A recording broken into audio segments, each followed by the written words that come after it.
Wait. Jim, come. Jim, wait. Hi guys. We did it, didn't we?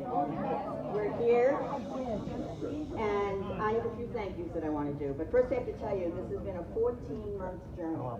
It started 14 months ago on a beach, where we drew some numbers, took notes on a napkin, right Diana? Yes. And we have had, now guys, you gotta help me here, the fun is in the plan. We have had a blast planning this. I just have a few thank yous. We're going to move on to some other events tonight. But most of all, we're going to have fun. But I do have a few thank yous to the committee. Peter, some of us know you as Dr. Fudo. We call him Detective Fudo. He and his sleuth team of Joe, Janet, Gail, and really all of us, worked tirelessly for months to find classmates, and many of you here are here because of those efforts. He researched details also for the scholarship fund, which he's going to talk to you about a little bit later. Gail. The original thought of creating the scholarship fund was presented by Gail at one of our meetings. We embraced it, and now we have amazing info to share with you. Gail also tracked all the donations and did the wonderful presentation of our memorial table. Be sure to reference and reflect on the memorial table and take some thoughts to those people that cannot be here. Janet, it's a little different with the team, huh? We did this 5 years ago. Janet from afar, but she did so much. All the centerpieces and the pictures on the tables were collected in Florida and shipped up here for final prep. And last night, that's what we did. But the fun is in the planning. It's so much more fun to do this as a team. And we had the most amazing team that all pulled their own weight.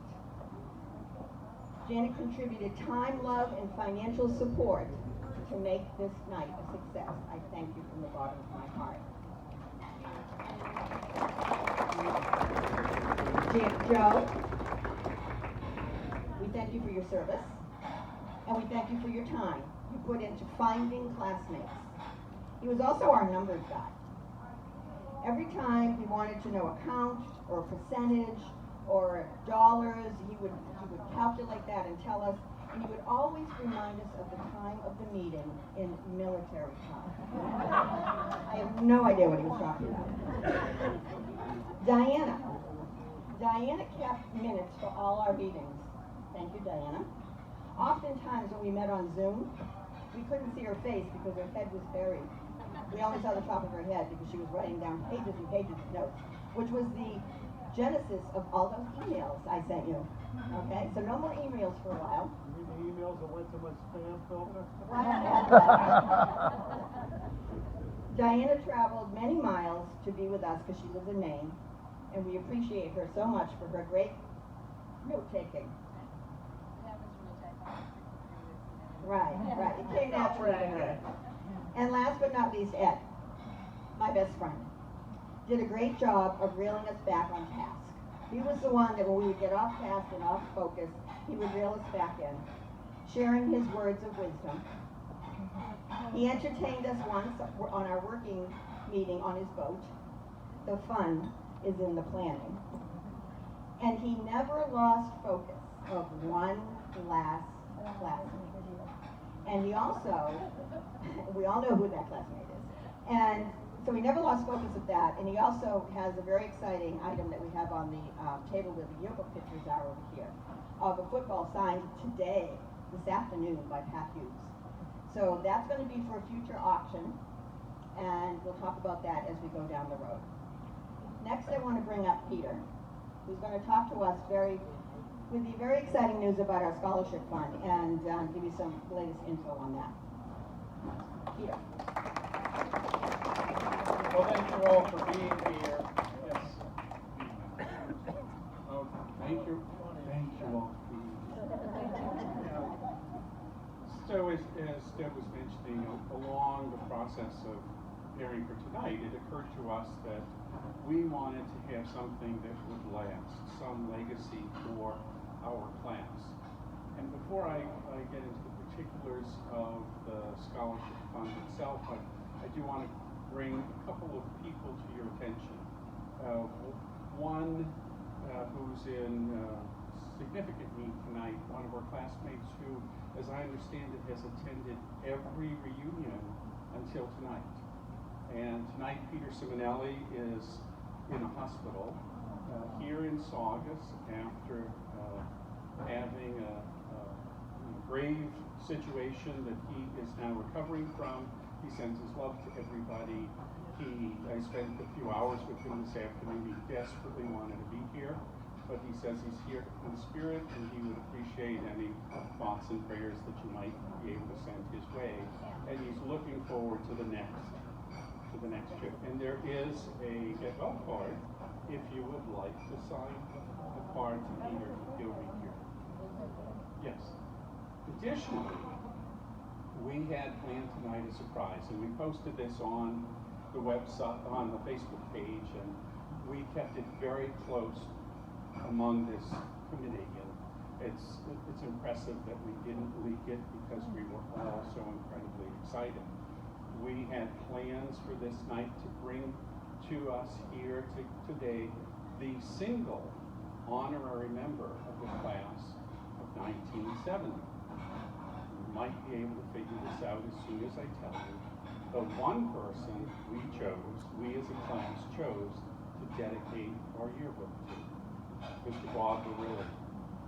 Well, Mr. Barilli, unfortunately, is also in a bit of a struggle now. He had a very serious experimental surgery 11 days ago. He's recovering at home. He is, again, very disappointed he couldn't be here. He desperately wanted to get here. We looked into the possibility. He just physically couldn't manage. But I did speak with him the day before yesterday, and here's what he said. He said, I just want you to give one message to the class. He said, I taught my entire professional career in Everett. I taught approximately 40 years, somewhere in the order of 6,000 students. And in that time, the class of 1970 was far and away my favorite class. And I love you all. And we also have a card for him tonight where we're looking forward to being able to see him. And he finished the conversation by saying he's looking forward to next year. So he, by the way, since you're wondering, some might be wondering, how old is he? He was born the year he graduated Everett High the year before we were born. So he's an Everett High alumnus himself, class of 1951. So he is otherwise, as I say, he's very excited to hear from us, to know. He remembers a lot of it. He described where I sat in class. And history. Yep. So sharp as a tack still, but I've just had a wonderful experience being able to share some time with him. So with regard to the scholarship fund, we started off again trying to think about what we could do that would be lasting. We had a wonderful initial response from so many of you, and we thank you all for that. Our intent was to create a scholarship. I'm sorry? Am I too loud? Okay, Marie's she's talking to Annette. Okay. Well, they'll have their conversation. No sidebars. So we've made a commitment to the high school to provide one $1,000 scholarship to a member of this year's graduating class. And we are now convening and welcoming input from many of our classmates as to criteria that we might use to determine who the recipient would be. more importantly, what we're doing is working with a community foundation to develop a partnership through which that community foundation would be the recipient and the manager, administrator of the funds that we collect. The benefit of that is that would allow all donations to be tax deductible. It would allow donations to come from retirement funds, from qualified charitable distributions, and so on. And so we're very excited about that. We have a goal, we have cards on the tables, I believe, in envelopes that give you that basic information. We have already received approximately $6,000 in donations. And we haven't done that because we have not yet partnered with this foundation. But as soon as we do that, that will open up that opportunity for us. So we're very hopeful. There's an immediate goal of $20,000 will allow us to ensure a $1,000 scholarship in perpetuity. And then anything that we are able to collect beyond that, the awardee each year will receive a percentage.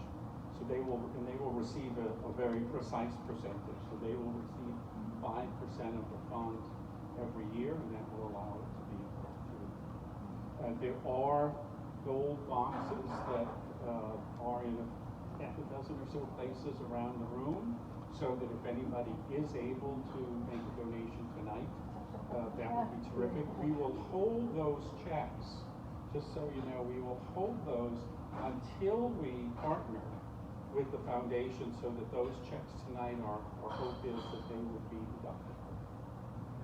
But then, others who might be doing something with retirement funds towards the end of the year, that's all available to us. Anything else? We're certainly going to be around if you have any questions after we have cake and ice cream. I don't want to delay that any further. Thank you for your attention, Marie. So, you're not in trouble. I must admit, one of the things that I was going to bring with me tonight was one of my, I'll call it a welcoming pass to Eddie Leo's office. But I decided that would be embarrassing, so thank you again, Marie. We'll be here if you have any questions, and certainly once we get on the other side of tonight, one more plug, if we don't have your email address, that's how Debbie's been connecting with people. But certainly we have my phone number and my text and email are readily available. Always happy to take your questions. Thanks very much. Wow. We're winding down. I wanted to point out a couple of things. Feel free to take a picture. All right, that's why this is here. We're going to enjoy dessert pretty soon, so just stay seated while cake and ice cream comes out. And thank you all so much for coming. And I'm turning the evening now over to Joe, my favorite DJ and our favorite DJ. Joe, we're all yours. Thank you so much again for having me here tonight. And I apologize to those of you who were at Spinelli's at the last function, which was the class reunion. Last time I was with you folks was right here, and I remember Miss Conti being over there, and she was under the speaker. Can you turn it down a little bit? And folks,